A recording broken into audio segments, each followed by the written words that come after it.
In the opening, a seasoned instructor guides a small group through a sunlit clearing, outlining 5 core survival skills tied to real outdoor education.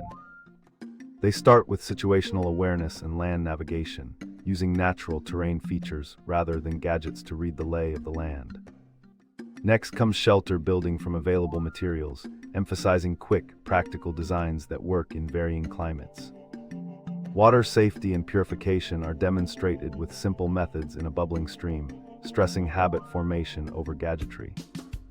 The closing lesson ties practice to daily life, encouraging curiosity, safe risk-taking, and ongoing learning beyond the trail.